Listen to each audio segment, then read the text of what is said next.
Hey everyone, welcome back to Make It Happen Mondays, where we talk about sales, business, entrepreneurship, personal growth, mental health, and everything in between with guests who I truly respect and I think make a positive impact on the world around us. And today's guest is Kristie Jones. Now, Kristie is the author of Selling Your Way In. She's also a speaker, coach, and sales process consultant with over 20 years experience as a sales leader. So this conversation is all sales all the time. We talked about tactics, we talked about strategy, and we talked about a lot of things that come out of her book.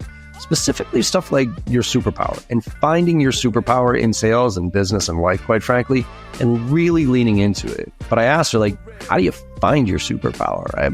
We unpacked that quite a bit. We talked about also the idea of looking for impact, right? And the difference between impact and ROI calculators and all that crap that a lot of reps kind of lean on, but unfortunately give us a little bit of a false sense of security and false sense of hope. Then we talked about objection handling and how a lot of objections are actual instant disqualifiers, but most of them aren't. If you really develop a habit of seeking objections as an opportunity to reduce and eliminate fear, then you can start to make a difference here, because that's ultimately what we're trying to do, is we're trying to reduce the risk for people to make the decision to go with it. So this one's jam-packed with techniques, tactics, strategies around sales all day, all the time. Hopefully you enjoyed as much as I did. Let's go ahead and make it happen.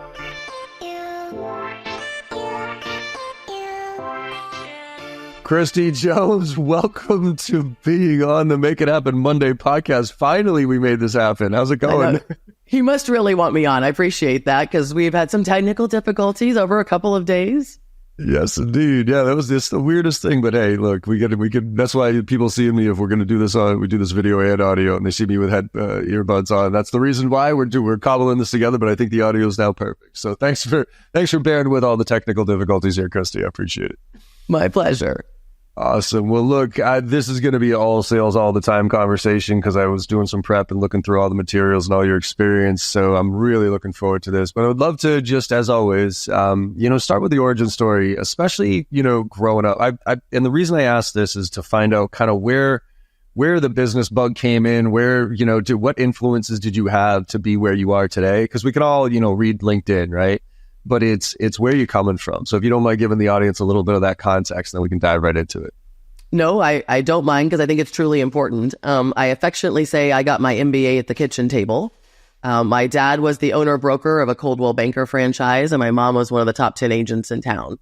And so our dinner table conversation, and I have a younger brother who is an individual contributor sales professional, and our dinner table conversation revolved around out-of-town buyers, listings, commission checks. Money was a super transparent topic in our house. So I knew when my dad was and wasn't taking payroll, when it wasn't taking a salary in order to make payroll or to pay my mother's quarterly taxes. And so that was sort of just the organic situation. And we were office brats, if you will. So, after school, we'd pop in, or on the weekends when dad needed to go into the office, he'd drag us along.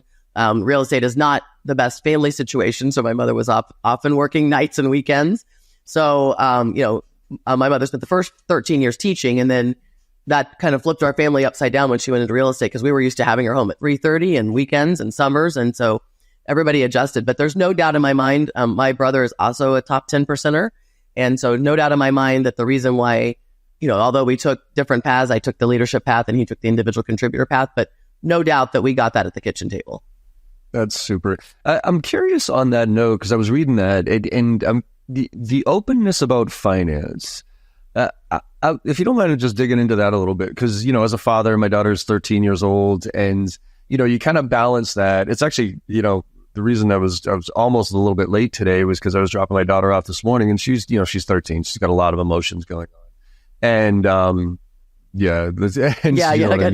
podcast for another day. Yeah, totally. But one of the things she said was, and I don't consider us rich, right? If you were to think of rich, like balling out, like $1 million house, those type of things, we're well off, no question about it. And we're better off than some. But some of her friends make it a constant point to bring up to her that, oh, well, you're rich, right? Because they coupons and those type of things again.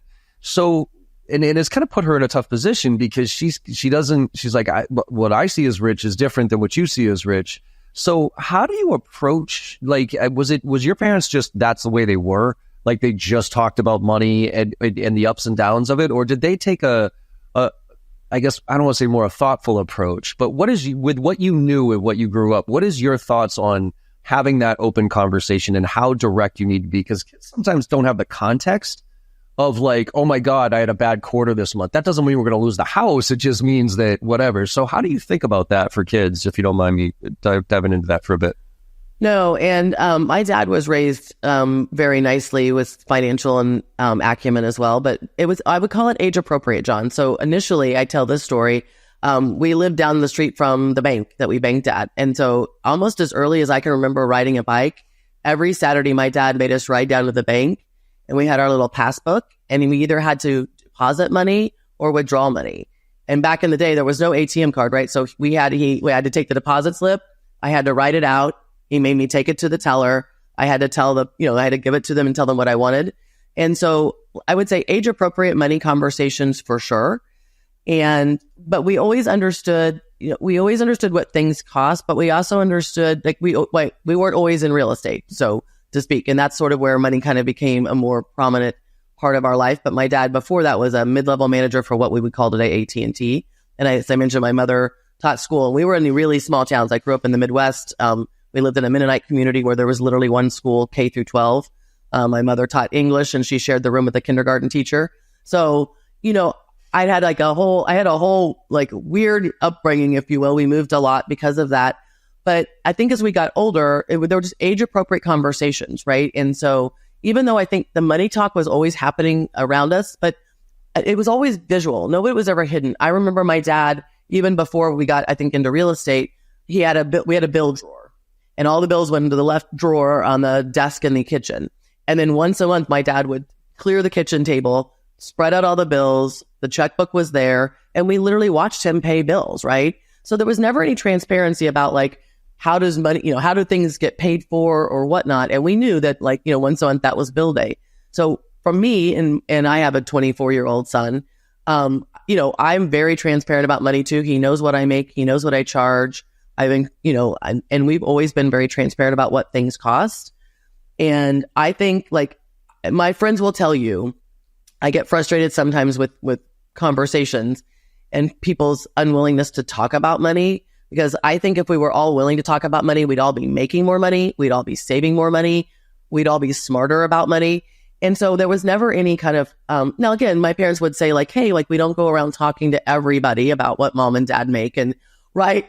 But now I do. If people ask me what I make or how I charge, I'm very transparent about that. I just did a training session 2 weeks ago today, and the topic was how to get more comfortable talking about money. The owner called me and said, I've got customer success reps and even hunters that aren't particularly comfortable, and they happen to ironically all be women.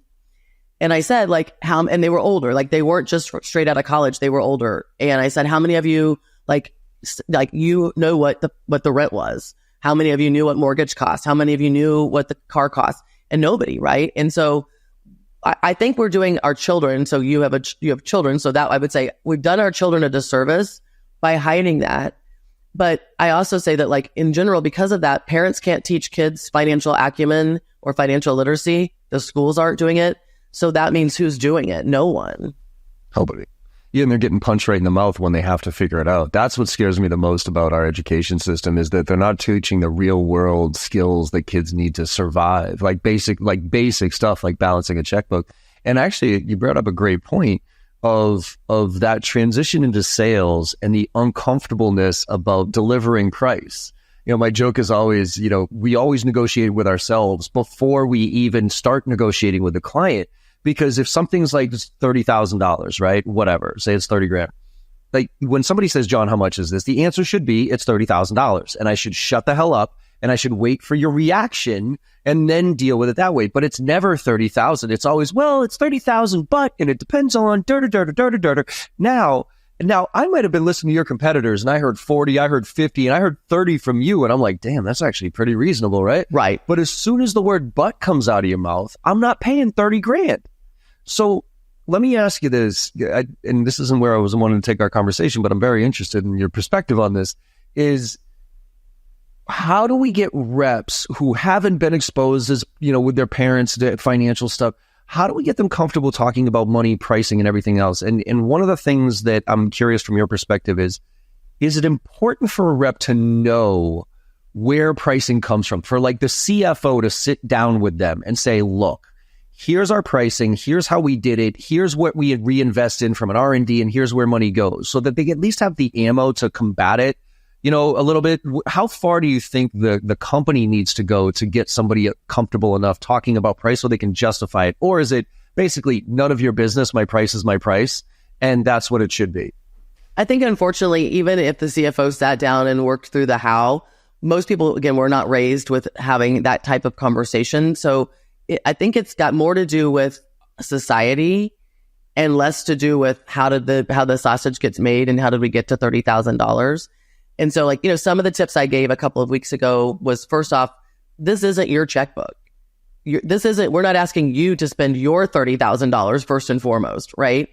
And I said, and I tell this again, my dad had amazing, he had amazing, sayings. And he said, don't judge people by how they spend their money. Some people want a big house and don't care about their car. Some people want a fancy car and don't care about their house. Some people want to take 2 weeks vacation, and some people just want a long weekend. And so I said the same thing to them. I said, don't judge anybody. It's about value. And so if you're going to, and that's, again, I was listening yesterday to your podcast with Beck and was super interested in that, because I say this all the time. Majority of sales professionals are only getting pain or problem, but they're not actually calculating with the prospect the financial impact, business impact that pain or problem's having. And so I said to them, if you think 30,000's, if you're not comfortable saying 30,000, but you also don't know how much the problem costs, then there's a reason to talk about 30,000, right? If you haven't already calculated with them, this is the business impact of not solving this problem every month, every week, every year, but I said, by the way, if your product's 30,000, but they have a $350,000 problem, maybe your product's 70,000, by the way. Yeah. Totally. Well, that's I actually use that example. I screwed up pretty heavy in negotiations, and I use this in almost every negotiation class that I teach. Is I go through this give-get process, and I give an example of one time where, and I talk about the same thing, find the problem, right? Those type of things. I call it sell to the 20%. Find the thing that really you can lean in on. And this was before I thought of impact. And so I was like, negotiation. Why are you looking at negotiation? Well, our managers are just getting really pissed off about how many discounts the reps are giving away. And I was like, oh, ding, ding, ding, ding, ding, discounts. Let me show you how I could impact discounts, right? And in my idiot self, I should have just asked a very simple follow-up question. Well, what's the average discount rate right now? 20%. What's your net new revenue target this year? 100 million. Oh, so this is a $20 million problem? I'm not a genius here. So now pricing is irrelevant. You know what I mean? Because if I can get you to agree to the $20 million problem, I could charge you $10 million. That's right. I got to justify it, right? So I guess how do you, with that approach, right? What's the difference in your mind between impact and an ROI calculator? Because I think a lot of people default to some standard, well, let me come, how many hours, how much time are you spending? And based on that, this is what... And nobody ever, I get the sense that almost nobody ever believes ROI calculators, even if it's with their money, even if it's with their information. So what's your, I think I talked to Beck about this. I know I talked to Keenan about this and his, what is your perspective on impact versus an ROI calculator? Yeah, I guess I'm not a big ROI calculator girl. I think it could be talked through, and some of that's subjective, right? Because some of that is, what's the price of fear? How do you put a price? How do you put a price on fear? How do you put a price on, churn that may or may not happen? I always, back to price. I'm like, you live with the price for the life of the customer. And even though you may be the hunter, you're doing the company a disservice, going back to your discounting conversation. So I go, you never get that back. I've never seen it. I've never seen it. If you discount it by 15%, the company never ever catches up on that. So you've discounted that product for the life of your customer. And if your, lifetime value or the number of years customer stays is 10, that means you've affected profitability for those 10 years. And so I think, the impact is talking people through it and then making some sort, again, yes, I do think there's a mathematical formula, i.e. ROI calculator based on certain things. But then, this person needs to fix their problem to get promoted. Well, what's that worth, right? Is that $20,000 more a year in their promotion over X number of years? there's so many kind of subjective things, but I think it's just making and having the conversation and making the point, and just, I get to the minimum. Like, so at a minimum, it's a $500,000 problem, right? But if you talk about the money that you're losing if you don't get the promotion, that's, again, like, what's the business problem? What's the personal problem and impact? So there's so many things tied to that, but I don't think we're comfortable taking, I think because of the lack of business and financial acumen, people walking through that with their calculator is scary for them. And I think that stops people, that's why I honestly think that's why people have built ROI calculators, because having to do it yourself. I mean, I walked into the dry cleaner last week and I gave the guy cash, which I don't normally do, but it was only one shirt. And he counted back change from the register. And I said to him, I go, you're the only person like in the 3-mile radius that could probably do that today. He was in his 70s. And I'm like, kids, people in their 30s, like, people wouldn't even know how to count back change from the register if the electricity went out. Even if it says it, what's crazy to me is like, I'm the guy, like, even it's like, I'll be like, if it's $5, if it's $4.25, right? I'll give you, or if you say it's $4.28, I'll be the one that gives you $5.30. You know what I mean? And I'll be like, cool, right? And I'm like, all you literally have to do is go into that little thing and type in 5.20 and it'll do the math for you. And they look at me like sideways, like, I'm like, I'll do the math for you. Just give me $1.05 back. That's it. I'm like, that's all I need here. And they're like, so yeah, I think it is a scary thing that I never thought of. Our hesitance to talk pricing and our lack of a skill of negotiating price could be rooted in the fact that we financially as children never get exposed to it. So super. Yeah. And I tell people that the best way to get comfortable talking about money is to talk about money. Yeah. Right. To tell people what you paid for things. I mean, I gave that advice and then I said to them, so I'll give you an example. I said, I sold my home 3 years ago for $100,000 over asking. I'll tell you exactly what I got if you'd like me to. And I'm paying $3,200 a month in rent for the house I'm now renting. And people were like, and then they were like, $3,200. I'm like, yeah, it's expensive, right? Like, I have to make a lot of money.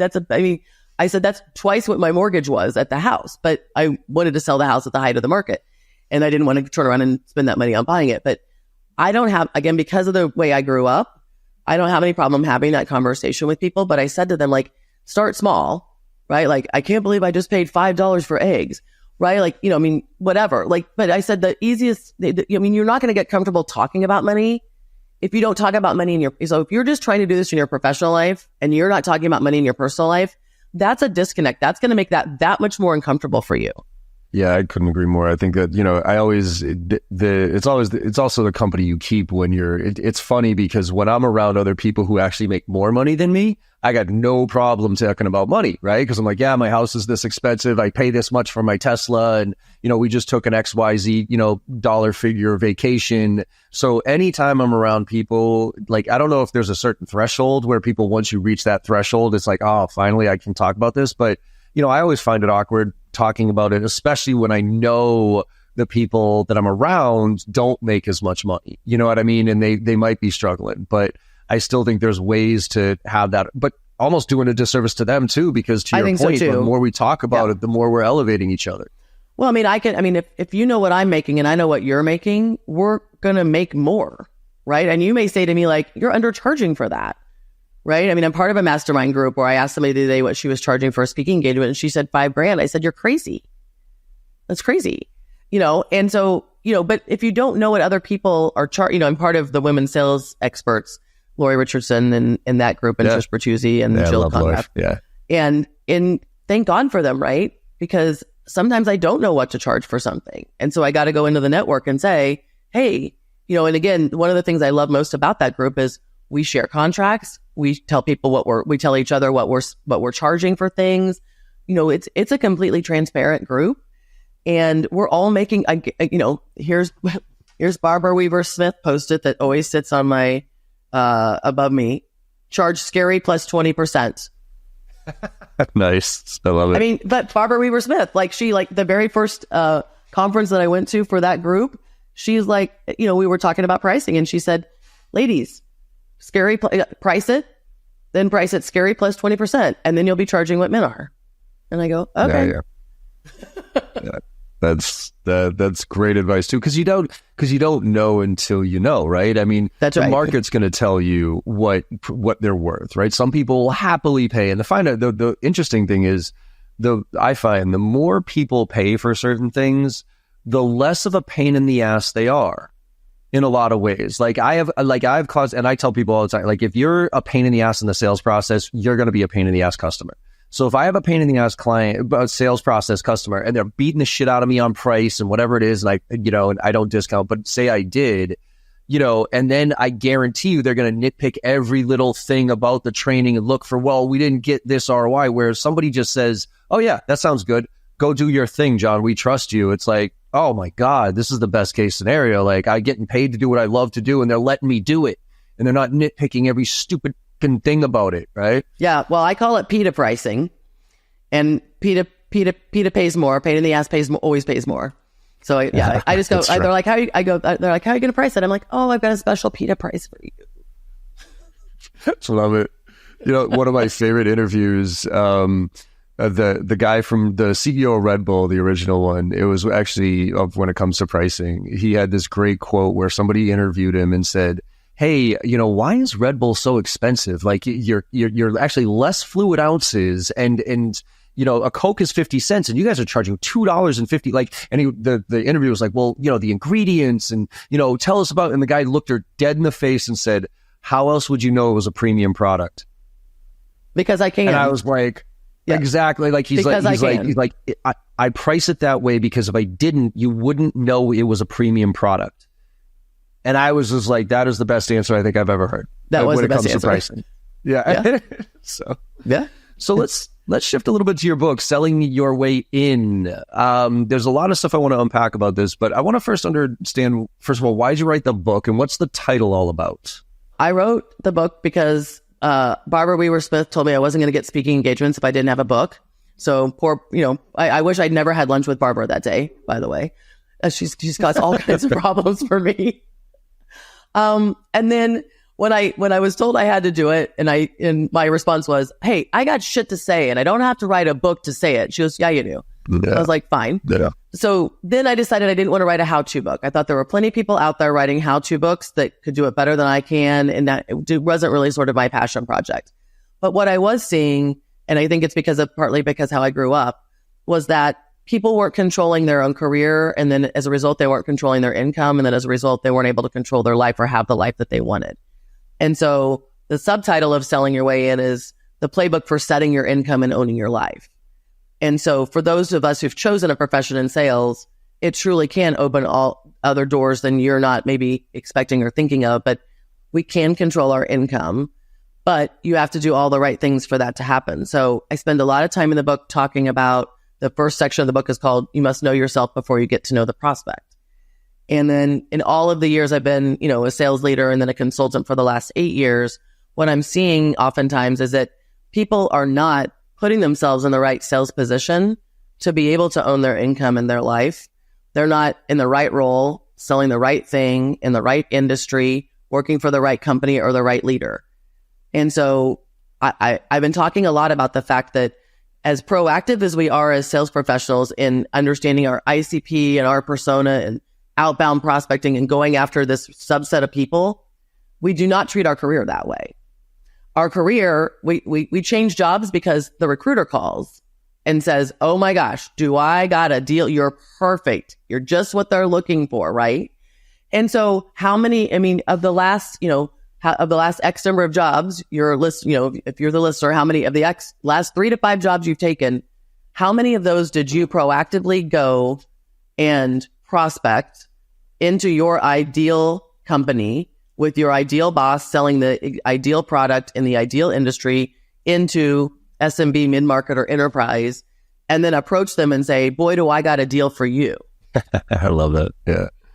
And actually that shift of proactive versus reactive, I tell reps all the time, especially with what happens beginning of last year with all the layoffs in tech, first things first, don't just go for the next job, like recenter on your core values and really go through the core value exercise, and then go look for opportunities that align with your core values. Because then you can do some special, like go look for opportunities and people that align with those core values. Because when you have alignment of your core values, you can do some special stuff. When do you think that's a rep, if you will, is ready to do that? And I say that in the sense that, both of us have some experience here, right? I was very I got my job. I was like, okay, boss, what do I do here? And I kind of, all right, when's my promotion? Okay, cool. And I earned it. And then, there was an uneasy feeling that I had about being in the corporate structure that I just couldn't put my finger on. I'm like, I just don't know why, but this doesn't feel right to me, right? And thankfully, I got introduced to startups through somebody, even though that was never something on my head. And I immediately I could breathe, right?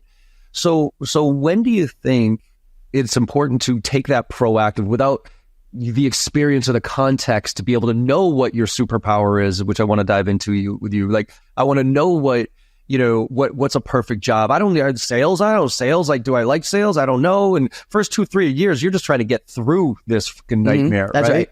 So do you think there's a level that you can turn, or should you do it from the start? No, I think it is a little trial and error, right? Because again, interestingly enough, the starter job, I've been talking to some college professors because I do think that the book that I've written might be good curriculum for that, or at least a book that they should read before they exit college and pick their first sales job. And so, but the only thing that the colleges, so there are about 100 colleges, universities with a sales major in our country. But what they're teaching is, they're teaching SDR 101 is what they're teaching, right? And so those kids don't know anything else. Like, there is no starter or curriculum for, I said to them, well, what about customer success and account management? What are we teaching them about that? Nothing. What about sales engineer, solution consultant? No, nothing about that. What about implementation specialist or onboarding specialist? No, nothing about that. How about expansion specialist? Nope, nothing about that. So they're going to come out of school with one thing. So they're going to have to try the one thing that they know, right? So they're going to have to go in entry level, and it's probably going to be SDR. But you do need probably 2 or 3 jobs. And I, like you, was working for a Fortune 500 company when my values got extremely misaligned with what was going on within the organization. And I left that organization and went literally into an unfunded startup with a, kind of a family-owned company, but I'm so old, we called it subscription model and not SaaS back then, John. But I'm there with you, by the way. Yeah. About $1 million or so in revenue when I got there, and about, 10-ish employees when I got there. And it, what it felt like? It felt like I was home again, because it felt like the real estate company. It felt like what I had grown up with and was super comfortable in that environment, and small didn't scare me or bother me. But I think I think you've got to so I didn't make that switch, by the way. I didn't get disenchanted with my Fortune 500 company until I was in my late 20s, was almost 30. And then I switched, and immediately I was like, oh my gosh. And then throughout that, I think by then it had that experience. Then I spent 10 years at that first company, that first SaaS company. I stayed a long time. I wanted to have a seat at the Knights of the Round Table, as I said. I reported directly to the owner, CEO. I had full revenue responsibility within a year, and had that for the next, 8 years. So I think, though, I made a mistake. Then mistakes started to happen. But by then I knew myself well enough to know I'd made a mistake. So the job after that, was what you now know as, web.com. So I worked for a company called Network Solutions that was purchased by web.com. And I was there for 18 months, and that was my favorite job ever. But I knew it was VC backed. And I was actually employee number 1 let go after the transition. They wanted all executives to move to Florida. This was way pre-pandemic. So, all the nice white men who were running that organization thought the only way to run it is all the executives have got to be in the same building. And my boss, the COO, actually went, and I was just not in a position to do that. And so the next job I took, again, I was like, okay, so then I had the VC backed bug. And I'm like, okay, I've got the VC backed bug, smartest people ever, right? Like, this was the most challenging job. I knew I'd picked the right boss, by the way. I chose that job because of the boss, which is, by the way, a little risky. But I knew I wanted to work for Carl. I knew Carl would make me better. And then about 2 to 3 weeks into that job, I knew I'd picked the right guy, because the day before we tracked daily, like every day you tracked the revenue, and you did a year over year comparison and against plan and all of that. And my team had killed it the day before. And Carl shows up in my doorway. His office was 2 doors up, and he shows in my door that morning and he goes, "Hey, great day yesterday." I'm like, "I know. Thank you." And he goes, "So what happened?" I go, "Huh?" He's like, "What happened? How come you killed it yesterday?" And I was just a deer in a headlight. And I was like, "Uh-huh." And he looks at me and he smiles. He goes, "I'll be back." And I was like, "Shit." And then I was like, "Well, be careful what you ask for. You knew he was going to make you better." And so, but that's how every day was there. And that levels up your game real quick. But I made the mistake I made after that was I thought the VC backed bug was for me. And I wanted to manage an international sales team. So I took a job with a holistic dog and pet food company. So sexy. And interesting. VC backed. The CEO and the COO had just turned around Breyer's ice cream. They were guns for hire. They were a team. Smart. The VC was, quality. And I got in there and in 2 months, I was like, what the hell have I done? And I was in charge of helping distribution. I was running Canada, all this stuff. And I'm like, and then I got to call people and go, "Oh, well, we can't fill that order because we have either we can't get the ingredient or we've got to, we can't find the barley or whatever." And I was like, I'm like, what have I done? But here's what I did do. I was gone in 10 months and I went back to SaaS. Right. And so that's the other thing is I had to know myself well enough at that point to know that I checked a lot. I was looking for certain things. And then I don't know what I was thinking, but I'd never been in CPG.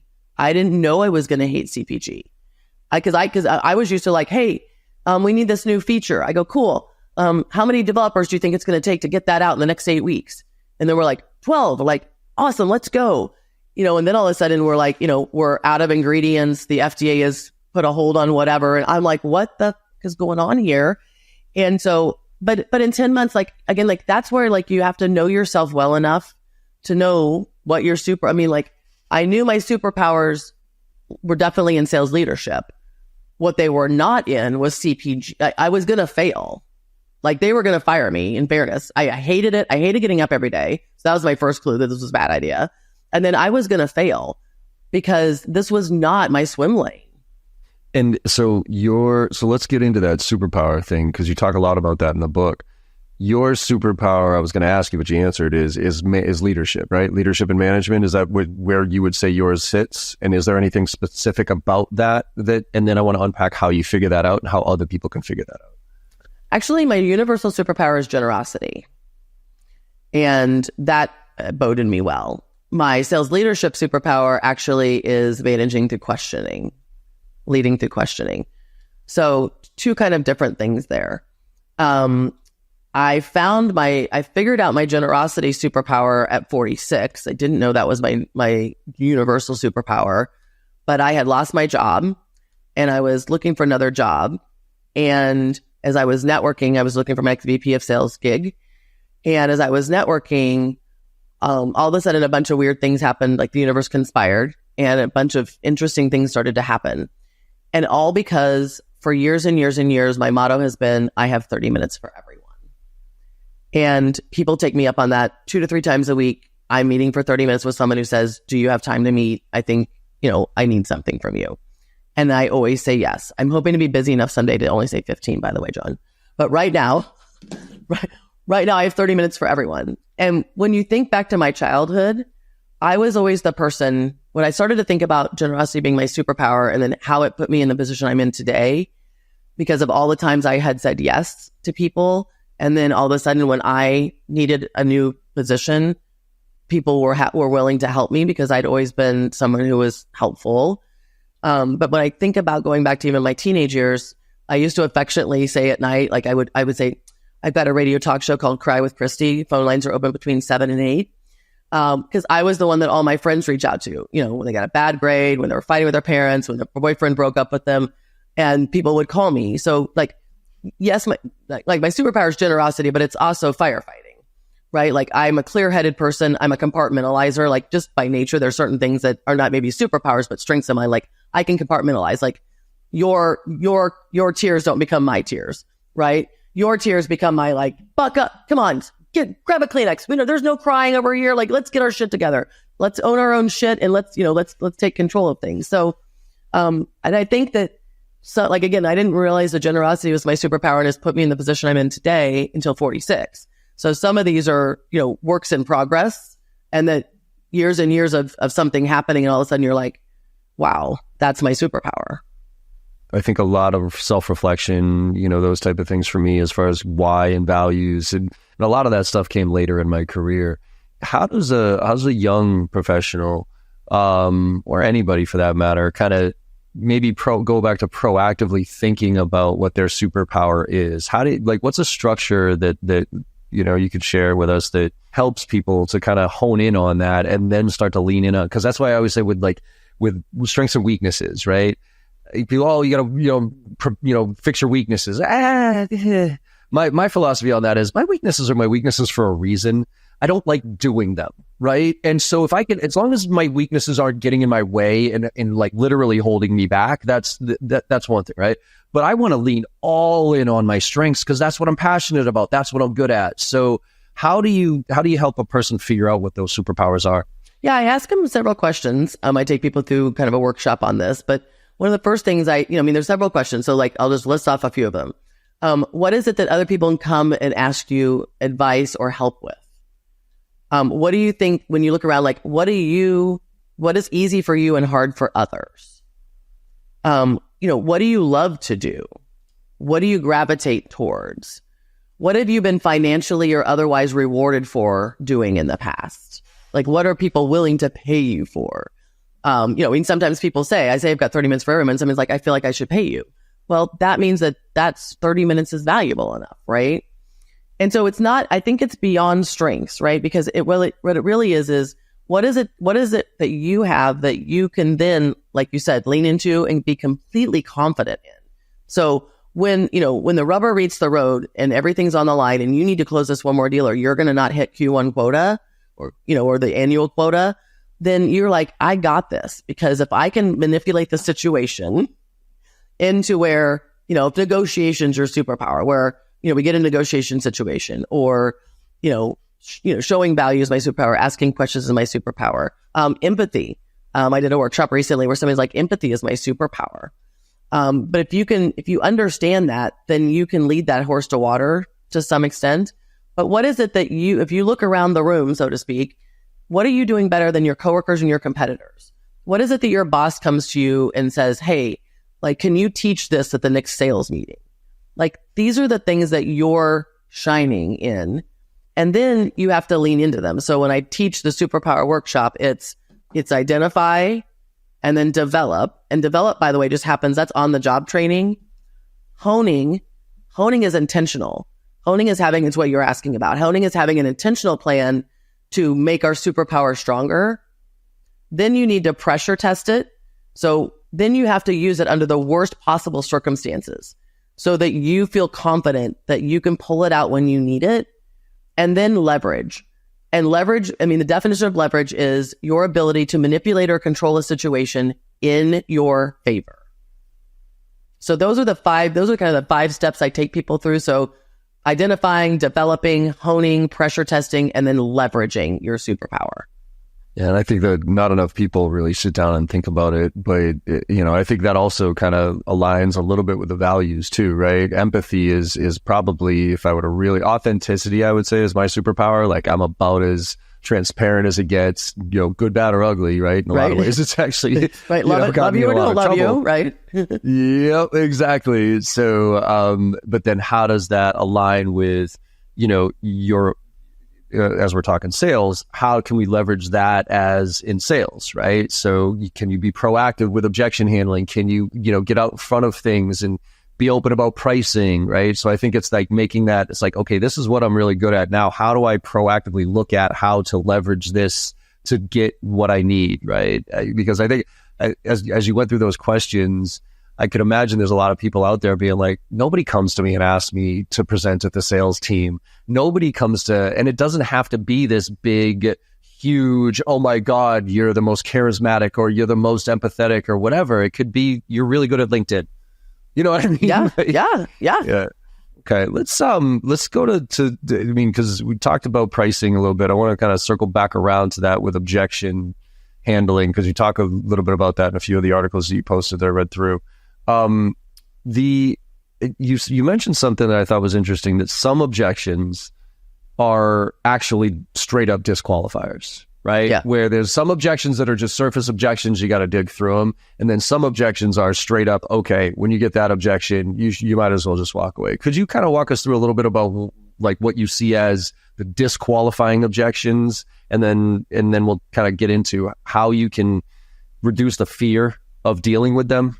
First and foremost, I would say that you have to first be comfortable with the fact that not everyone's a fit for what you offer. Yep, right. Thank you. And before you and I hit the record button, I said, one of the things I tell my clients is I have a very direct communication style. And sometimes the bow isn't big enough to fix the ugly baby. Right. And so, Yep. If that's going to be offensive, I mean, I work with a lot of startup founders, right?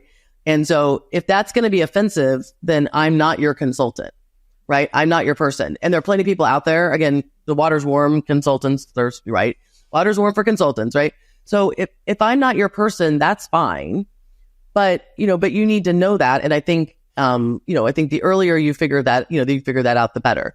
So some objections are not an objection. They're a no fit, right? And some objections are what I call NRNs, not right nows. So I don't believe in no, I believe in NRN. And so like we have such a finite period of time, and everybody needs a 5 or 6x pipeline, but everybody needs the right stuff in their pipeline. And so I think the biggest problem I'm seeing, John, is lack of discipline, right? It's just a lack of discipline. But if you don't have processes in place, so again, I'm a big structured process girl. And so like, as an example, I ask when I work with my clients, I'm like, we're going to have an NRN process. So when you get a not right now, what are we going to do about that? Right. I also ask each individual rep when I do training, I make them write down their walkaway point, their personal walkaway point, right? How many times are you going to call and email and send a video and ping them on LinkedIn? But as I said, again, have some pride, right? Yes, please have some pride. Please have some pride. But the reason why you don't is because your pipeline's anemic. And when your pipeline's anemic, panic causes bad decisions. And bad decisions look like you start to harass your prospect over 30 days, which then damages your relationship. But when it's a process, it's not emotional and it's not personal. It's, I've been ghosted by them for 2 weeks. That's the start of my walkaway process. And so step 1, I send an email. Step 2, next day I follow up with a phone call. Like, it's just like you would put an outbound cadence together. Your walkaway process is that, but it's different for everybody's tolerance for that, so to speak, is a little bit different. So I don't just hand people like, here's your walkaway process, right? I want you to know. And then I make them write their Dear Jane email, and most of the time I don't accept the Dear Jane email. I don't like the ones that I normally get. So I'm sort of the Chris Voss girl. So I said, my walkaway email, the subject line of my walkaway email is change of heart ? And then I say, John, have you changed your mind about solving X, which is costing your company Y? Love, Kristie. That's it. Push the send button. And then I set myself a task in HubSpot for 2 days later, and it says, did I hear back from John? And if the answer is no, that's a closed lost deal. Closed lost. Right? And so I think in order to get comfortable, again, so objections, there are some legitimate objections. I think early objections in the sales cycle are normally either disqualifiers or no fit. And by the way, no fit is like, I say to my clients, because they're like, but everybody I'm prospecting to should, be the right, that this is ICP and they should definitely, everybody needs my product.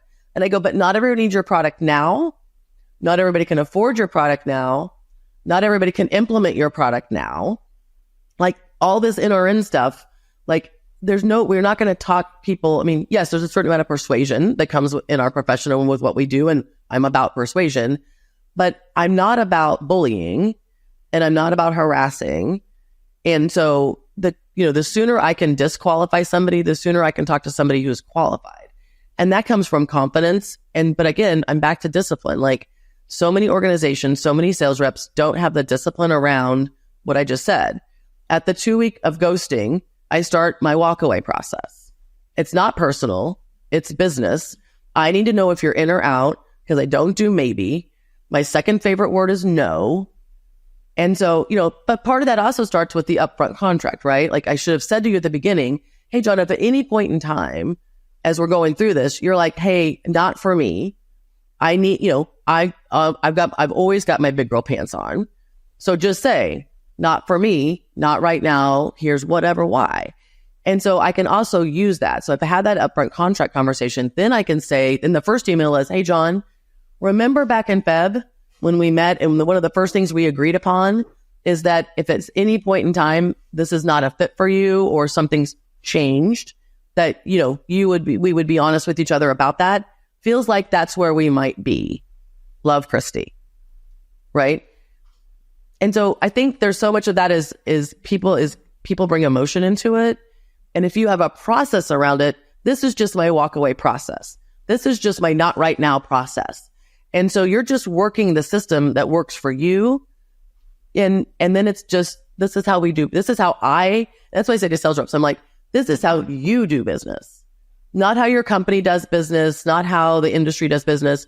This is how Kristie conducts business.